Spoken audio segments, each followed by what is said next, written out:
اور نیو میمن مسجد ٹرسٹ کے چیئرمین جناب حاجی محمد رفیق پردیسی برکاتی صاحب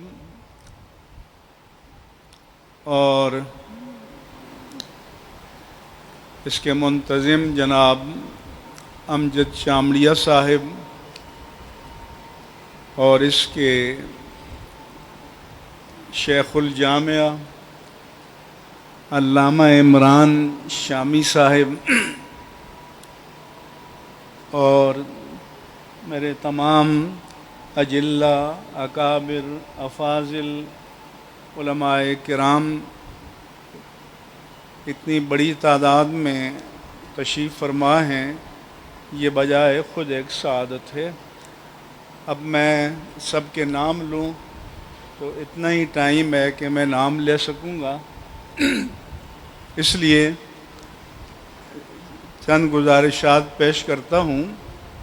سب سے پہلے تو یہ کہ کسی تقریب کی صدارت کسی کو تفویض کی جائے تو وہ سب سے بڑا مظلوم شخص ہوتا ہے، کیونکہ اسے اول تا آخر سننا ہے، اور جب سنانے کا وقت آتا ہے تو بچتا کچھ نہیں ہے۔ چند ضروری باتیں عرض کروں گا۔ سب سے پہلے یہ کہ یہ آپ مت فرض کریں کہ جو اسلامی بینکنگ ہے وہ خالص اسلامی بنیادوں پر اساس سے قائم ہے۔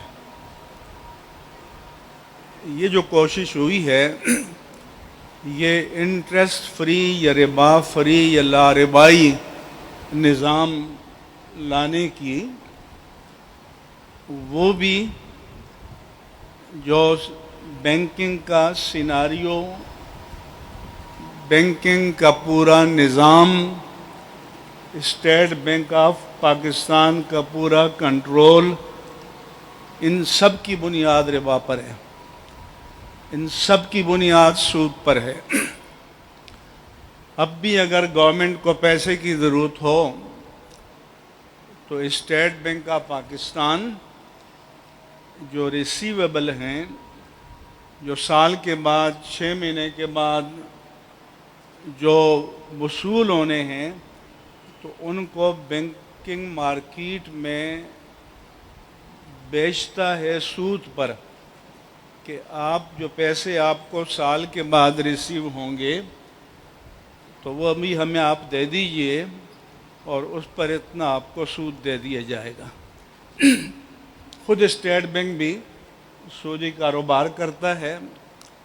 اگر بینک کو شارٹیج ہو جائے لیکویڈ یا سیال زر کی، تو وہ بھی معمولی سود پر دیتا ہے۔ خالص اسلامی اقتصادی نظام تو تب ہو کہ وہ شروع سے اسلامی بنیادوں پر اس کو قائم کیا گیا ہو، تو یہ ایسا نہیں ہے۔ لہذا اس میں آپ کو ہیل، قدم قدم پر ہیلے نظر آئیں گے، کوئی راستہ نکالنے کے لیے، تطبیق کے لیے، اور خالص اسلامی اقتصادی نظام یہی وجہ ہے کہ جو اس کی برکات ظاہر ہونی چاہیے وہ قطعاً ظاہر نہیں ہو رہی۔ دوسری بات یہ ہے کہ اسلامی بینکنگ مارکیٹ میں ہے۔ اب مارکیٹ کا عالم تو یہ ہے کہ یہ جوڑیا بازار ہے۔ فرض کریں کہ چاول کا کاروبار ہے ہول سیل کا، اور ہمارے حاجی صاحب ایک دکان کھول لیں کہ دیکھیں میں ہر وقت تلاوت کر رہا ہوتا ہوں، وظیفہ پڑھ رہا ہوتا ہوں، رات کو تہجد پڑھتا ہوں، تو ٹن پر اگر آپ دوسرے کو 1000 دیتے ہو تو مجھے 1100 دے دو، تو کوئی نہیں دے گا۔ وہ 25 دکانوں سے گھوم کر آئے گا اور اس سے کمپیریزن کرے گا. لہذا یہ جو اسلامی بینکنگ ہے یہ اس پریویلنگ مارکیٹ میں ہے، لہذا یہ اپنا جو منافع ہے وہ اسی دائرے میں رکھتا ہے. اور مجھے ایک بھی کارپوریٹ کلائنٹ آج تک نہیں ملا کہ مجھے اس سے کوئی غرض نہیں ہے کہ حبیب بینک کتنا دیتا ہے، فلاں کتنا دیتا ہے. مجھے حلال چاہیے، کم ہو زیادہ ہو یا کبھی نقصان بھی ہو جائے تو میں قبول کروں گا. پورے پاکستان میں ایک گاہک بھی آپ کو ایسا نہیں ملے گا. اس لیے مائنڈ سیٹ جیسے کہتے ہیں، جو ذہنی ساخت کہتے ہیں، وہ تیار نہیں کی گئی. اس لیے ایک بندہ آتا ہے اسلامی بینک میں، تو میں نے اسٹیٹ بینک میں کہا تھا کہ 3 طرح کے لوگ ہوتے ہیں. ایک وہ کہ جس کو سرے سے روزگار نہیں مل رہا تھا تو وہ آ گیا، یہاں مل رہا ہے. دوسرا وہ کہ وہاں کم مل رہا تھا تو یہاں زیادہ مل گیا. وہ ہمارے پچھلے دور میں اسحاق ڈار صاحب کے دوست تھے، ڈپٹی گورنر بنائے گئے تھے. وہ ہمارے اداروں میں آئے اور لاربائی نظام پر علماء سے مکالمہ کرتے رہے، لیکن جیسی ان کو نیشنل بینک کی پریزیڈنٹشپ ملی جم کر کے وہاں چلے گئے. اور یہی میں روز اسلامک بینکنگ میں دیکھ رہا ہوں.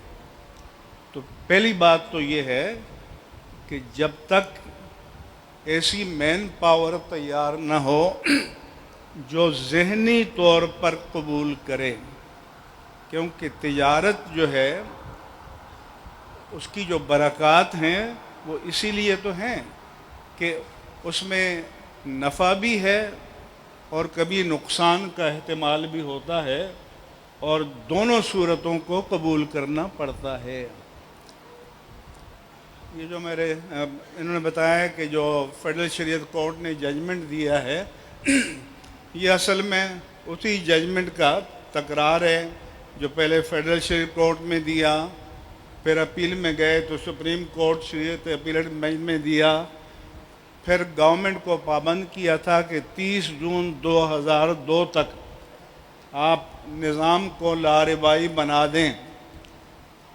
تو جنرل پرویز مشرف نے مجھے وہاں بلایا گیا، جسٹس منصور لا سیکرٹری تھے، general Javed chief of staff تھے، کہ اگر ہم آپ کو جج بنائیں تو آپ کیا رعایت دیں گے؟ تو میں نے کہا کہ یہ تو ممکن نہیں ہے. اگلے دن میں نے اخبار میں پڑھا کہ جسٹس تقی عثمانی کو بھی ڈی نوٹیفائی کر دیا ہے، اور ایک علامہ خالد محمود مانچسٹر میں ہوتے ہیں اس کو امپورٹ کیا، ایک ڈاکٹر رشید جالندری کو کیا. انہوں نے کہا جی اس کو ٹرن ڈاؤن کر دو، دوبارہ فیڈرل شریعت کورٹ میں بھیج دو. اور 20 سال سے فیڈرل شریعت کورٹ کی میز پر یہ پڑا تھا، اور ان دونوں کو جج بنایا ہی اس لیے گیا تھا تاکہ اس معاملے کو معرض التوا میں ڈالا جائے. اب بھی اس ججمنٹ میں پوچھتا ہوں کہ جو ٹرن ڈاؤن کیا تھا تو کون سے ریزرویشن تھے، اور فیڈرل شریعت کورٹ نے ان ریزرویشن کا جواب کیا دیا ہے، حل کیا پیش کیا ہے؟ یہی تو صرف وہی چیز ہے. دوسری بات جو میں کہنا چاہتا ہوں، علامہ حق النبی صاحب اور ان بزرگوں کو کہ ہمارے مدارس کا اصل کام علماء تیار کرنا ہے. ایک مرتبہ ایک مدرسے کے محتمم کے پاس کچھ لوگ گئے کہ حضرت ان کو تھوڑی سی ٹیکنالوجی سکھا دیں، کوئی ووڈ ورک ہو، کوئی درزی کا کام ہو، کوئی فلاں کا کام ہو، تاکہ یہ روزگار کے قابل ہو سکیں. تو انہوں نے کہا کہ ہمیں جو لوگ پیسہ دیتے ہیں عالم بنانے کے لیے دیتے ہیں، جس کو درزی بننا ہو وہاں چلا جائے، جس کو کارپینٹر بننا ہو اس کے الگ ادارے ہیں، جس کو کچھ اور بننا ہو الگ ادارے ہیں. ہم سے یہ پوچھیں کہ آپ عالم صحیح تیار کرتے ہیں یا نہیں کرتے. نہ مفتی تقی عثمانی نے تخصص کیا تھا کہیں، اور ہمارے علامہ غلام رسول سعیدی نے تو نہ ماسٹر کیا تھا، نہ ایم فل کیا تھا، نہ تخصص کیا تھا، شاید انڈر میٹرک تھے. لیکن جب فیڈرل شریعت کورٹ میں زیر بحث آیا تو علامہ صاحب کی تحریروں کو دلیل کے طور پر پیش کیا گیا. تو ہمیں ایسے علماء چاہیے، مدارس کا کام ایسے علماء تیار کرنا ہے. میں نے کل ہی بتایا تھا کہ بھی آپ کیا بنیں گے، یہ سوال نہیں ہے. ہمارا کام یہ ہے کہ جو ہمارے پاس آیا ہے ہماری قوم کا بچہ، اس کو اپنا بچہ سمجھے اور اللہ کے رسول کو ایک بہترین امتی لوٹا دیں. یہ ذمہ داری ہے دین کی، یہ ہمارا کام ہے. اس لیے مدارس اپنا کام کریں. یہ جو دارالعلوم میمن نے کام شروع کیا ہے یہ اپنا کام کریں.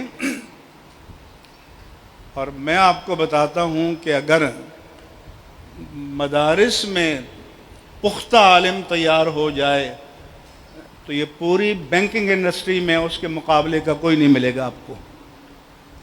اور جب چاہیں آپ میدان میں آ کے مقابلہ کر لیں اور بٹھا دیں، پتہ چل جائے گا. ہمارا جنرل سے بھی واسطہ پڑتا ہے، ججز سے بھی پڑتا ہے، ہر شعبے کے لوگوں سے پڑتا ہے. ایک کمپلیٹ پرفیکٹ عالم ہے تو وہ دنیا کے ہر میدان میں کھڑا ہو سکتا ہے. اس لیے میں نے بتایا تھا کہ علم کا پہلا کام کیا ہے؟ تہذیب نفس، کہ خود انسان اپنی اصلاح کرے. اس کے بعد ہمارے فلاسفہ نے بتایا کہ تدبیر منزل، کہ آپ کا خاندان، یہ میمن مسجد بھی ایک خاندان ہے، میرا آپ کا ادارہ بھی ایک خاندان ہے، اس کی اصلاح کرنا. اور پھر موقع ملے تو سیاست مدن. تو خلفائے راشدین نے کسی یونیورسٹی میں حکمرانی کی ٹریننگ حاصل کی تھی.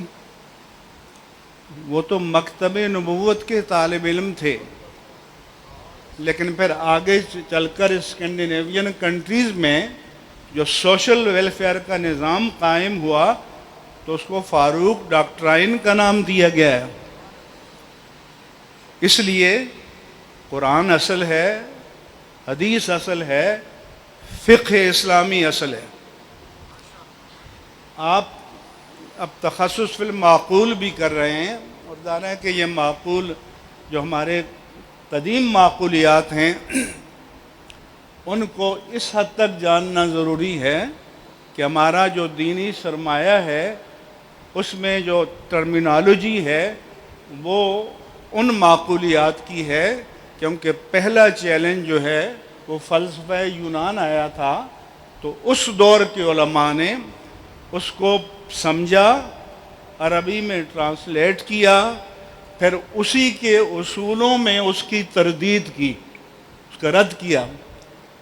مثلا آج بھی آپ ڈکشنری نکالیں تو مثلا ہم کہتے ہیں کہ اللہ کا جو اسم ذات کی تعریف ہے کہ هو الذات الواجب الوجود المستجمع لجمیع صفات الکمالیت. دنیا کی کسی ڈکشنری میں واجب الوجود کا پرفیکٹ معنی نہیں ہے، پوری انگلش لغت میں نہیں ہے. انفینٹ کہیں گے، ایٹرنل کہیں گے، کبھی کس سے تعبیر کریں گے. اسی طرح سے مثلا محال ہے تو ہمارے ہاں ایک محال عادی ہے جس کو خارق عادت کہتے ہیں، ایک محال عقلی ہے. میں نے انگلش ڈکشنری نکالی بھی آتے ہوئے کہ ان کے پاس اس کا کوئی فرق ہے نہیں ہے. What can not be done, impossible, اس طرح کے الفاظ. لیکن جو اس کی پوری معنویت کو ادا کرے، وہ ابھی بھی انگلش ڈکشنری میں موجود نہیں ہے۔ جو ممتنع کے معنی ہے ہمارے ہاں، کیونکہ ایک ہی چیز ممتنع ہے اور وہ ہے شریک باری تعالیٰ، اس کا بھی نہیں ہے۔ جس فلسفے کا اب ہمیں سامنا ہے وہ یہ ہے کہ آج کے انسان کی جو کلیکٹیو وزڈم ہے یا جو عقل اکثری ہے، اس نے انسان کو اس درجے پر پہنچایا کہ انسان خود ہی عبد ہے اور خود ہی معبود ہے۔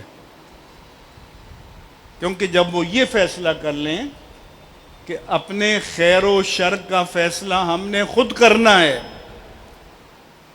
ہماری عقل کلی اجماعی یا عقل اکثری یا ہماری کلیکٹیو وزڈم نے کرنا ہے، ان کی کلیکٹیو وزڈم نے یہ طے کر لیا کہ زنا بالرضا جائز ہے، ان کی کلیکٹیو وزڈم نے یہ طے کر لیا کہ ہم جنس پرستی جائز ہے، خنزیر کھانا جائز ہے۔ تو اس کا معنی یہ ہوا کہ ڈالر پر تو لکھیں گاڈ وی ٹرسٹ، لیکن انہوں نے نظام میں گاڈ کو داخل ہونے کے لیے کوئی روزن، کوئی سوراخ، کوئی کھڑکی باقی نہیں رکھی۔ اس لیے ہمیں اس فکر سے آج مقابلہ ہے۔ ابھی جو چل رہا ہے عمران خان کا، ذاتی مقاصد کے لیے ریاست مدینہ اور امر بالمعروف، اور اسی کے تحت فواد چودھری کہتا ہے کہ سیاست میں مذہب کا نام لینا حرام، بلکہ اب وہ جو شیریں مزاری ہیں تو ابھی یو این او کو لیٹر لکھے ہے ہیومن رائٹس کمیشن کو کہ مذہب کا حوالہ دیا جا رہا ہے۔ اس لیے ایک صاحب نے لکھا تھا کہ فواد چودھری، شیریں مزاری، مراد سعید، شہباز گل، اس قماش کے لوگ عمران خان کے نفس امارہ ہیں سارے۔ مطلب یہ دھوکہ ہے کہ ایک طرف امر بالمعروف کا ٹائٹل سینے پہ سے جاتا ہے اور دائیں بائیں آپ کے جو لوگ ہیں وہ کہتے ہیں جی مذہب کا نام لینا حرام ہے۔ تو پھر ریاست مدینہ کا دھوکہ دینے کے لیے استعمال ہو رہا ہے۔ اس لیے اب تو میں چامڑیا صاحب سے کہوں گا کہ مفتاح اسماعیل آپ کی برادری کے ہیں، آپ ان سے کہیں کہ گورنر اسٹیٹ بینک کے ساتھ میٹنگ کریں اور مالیاتی اداروں کے شریعہ بورڈ میں جو اہل سنت کا بڑا مسلک ہے، ہر بورڈ میں ان کی نمائندگی کو لازمی قرار دیں۔ اگر آپ یہ چاہتے ہیں کہ اس کو واسٹ ایکسیپٹیبلی حاصل ہو، قبول عام حاصل ہو، تو پھر آپ کو ہر بورڈ میں اہل سنت کا عالم ہونا چاہیے اور گورنر اسٹیٹ بینک کو کلیئر کٹ ڈائریکشن دینی چاہیے۔ اسی طرح سے یہ کہنا چاہیے کہ یہ فراڈ ختم کرو کہ حبیب بینک کی اس کھڑکی سے سود ملے گا اور یہ دوسری کھڑکی اسلامی ہوگی، یہ دھوکہ ہے۔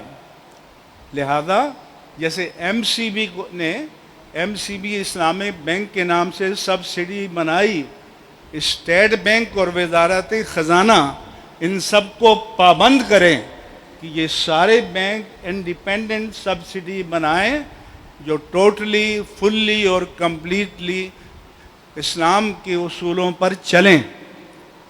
آپ نے ونڈو قائم کر دی تو یہ جو تعمیری مسابقت تو نہیں ہے، کیونکہ ایک اسلامی بینک کا پورا نیچے سے اوپر تک ایک انتظامی نیٹ ورک ہے، اس کا بوجھ ہے، اور یہاں قطن نہیں ہے، بس ایک آپ نے شاخ بنا دی۔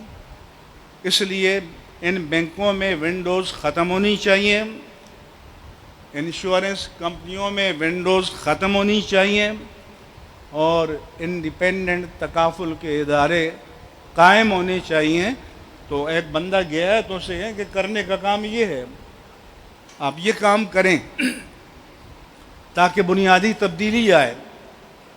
اور شریعہ بورڈ کو ورسٹائل ہونا چاہیے، شریعہ بورڈ کو پلورلسٹک ہونا چاہیے، شریعہ بورڈ پر کسی ایک طبقے کا ڈومینیشن نہیں ہونا چاہیے. اب انہوں نے یہ بھی کیا ہوا ہے کہ ایک ایک بندہ 4-4 6 اداروں میں بیٹھا ہوا ہے. ایک بندہ 4 مدرسوں میں ایک وقت میں نہیں پڑھا سکتا، 6 مدارس میں ایک وقت میں نہیں پڑھا سکتا، مگر ایک وقت میں 6 مالیاتی اداروں کو کنٹرول کر کے بیٹھا ہوا ہے. یہ کون سا انصاف ہے؟ اس لیے اندر معاملات کی چیکنگ صحیح نہیں ہو رہی.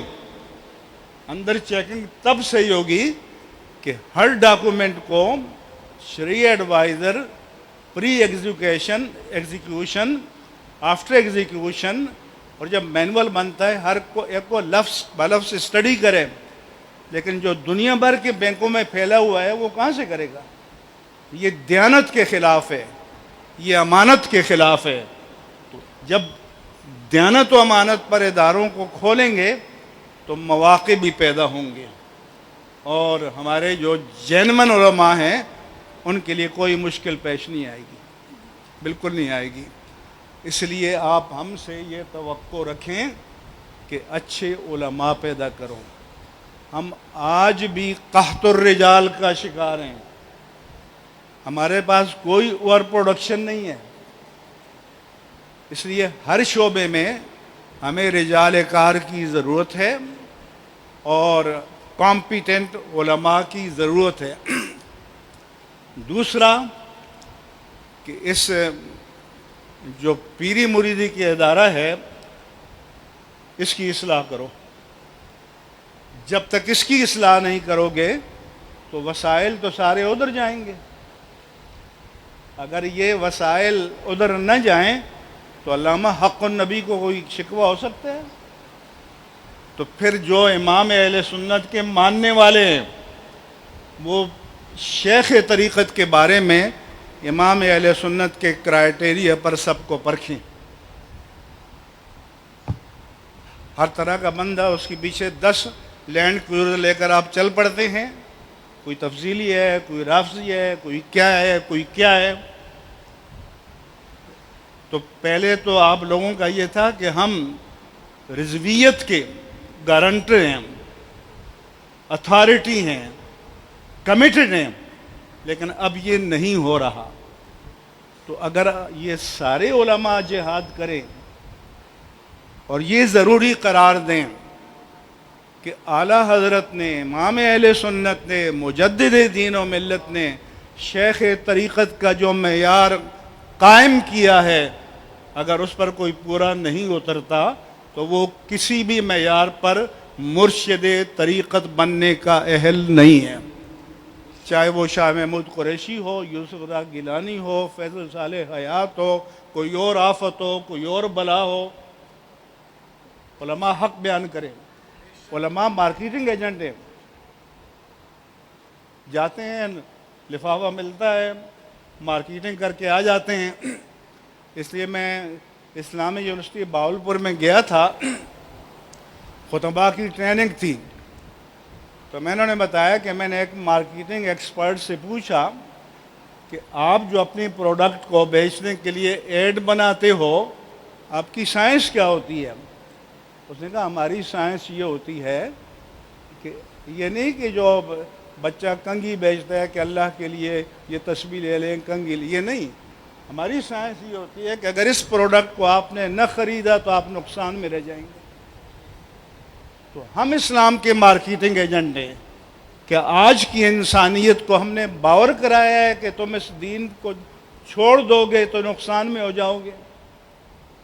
تو جب ہم جاہل پیروں کے مارکیٹنگ ایجنٹ بنیں گے تو پھر خالص دین کا مارکیٹنگ ایجنٹ کون ہوگا؟ پھر ہم میں اور ان وکلاء میں کیا فرق ہو جائے گا کہ جو ہر جھوٹ کی وکالت کے لیے عدالت میں کھڑے ہوتے ہیں، بڑی فیس چاہیے. اس لیے ہمیں اجتماعی تجدیدی تحریک کی ضرورت ہے.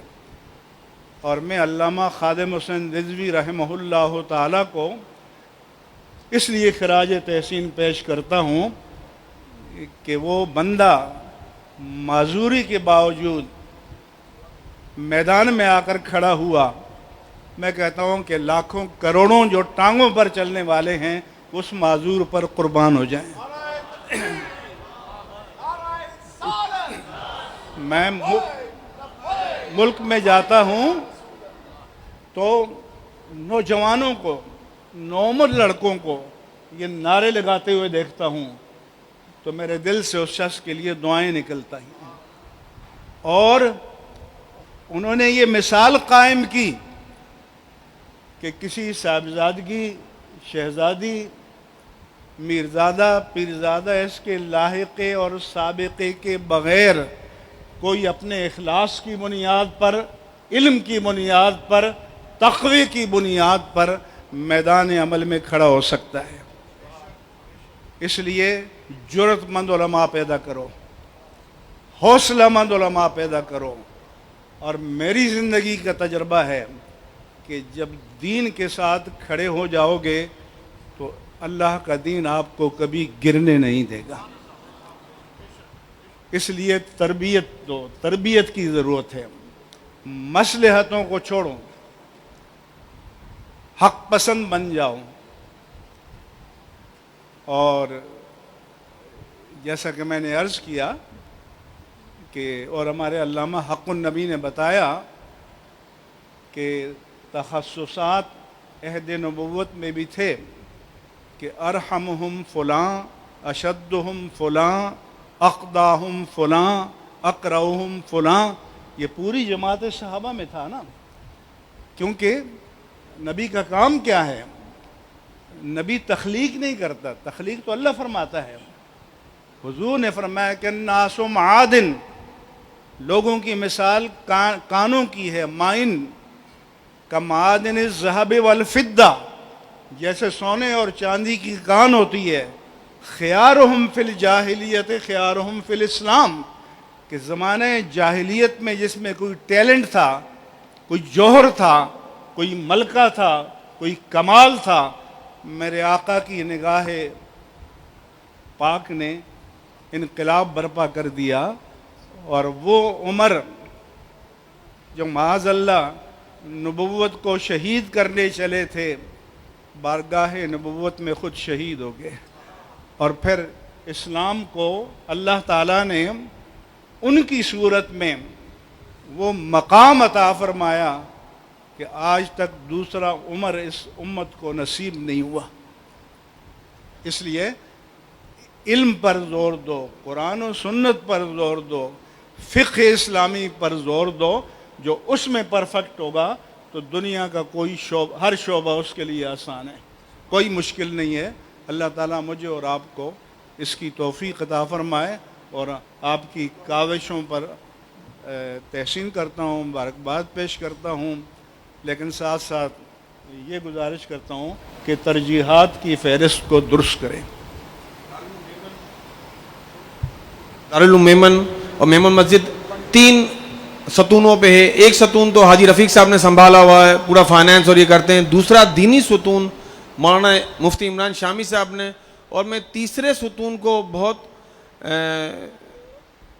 انتہائی خوشی کے ساتھ بیان کروں گا، جس کو مولانا بلال بشیر فاروق قادری صاحب نے مینجمنٹ کا پورا سسٹم اس ادارے کا، ان کے ساتھ ساتھ ہمارے شبیر بھائی، ہمارے مبین کاٹ صاحب، صالح بھائی، تو ان تمام حضرات کا شکریہ. بالخصوص میں بہت بڑی علمی شخصیت مفتی عبدالغفور قاسمی صاحب کا بھی دل کی عطا گہرائیوں سے مشکور ہوں کہ وہ بھی تشریف لائے. مولانا طاہر اسماعیل چشتی صاحب اور مولانا صدیق عبدالقیوم ہزاروی صاحب.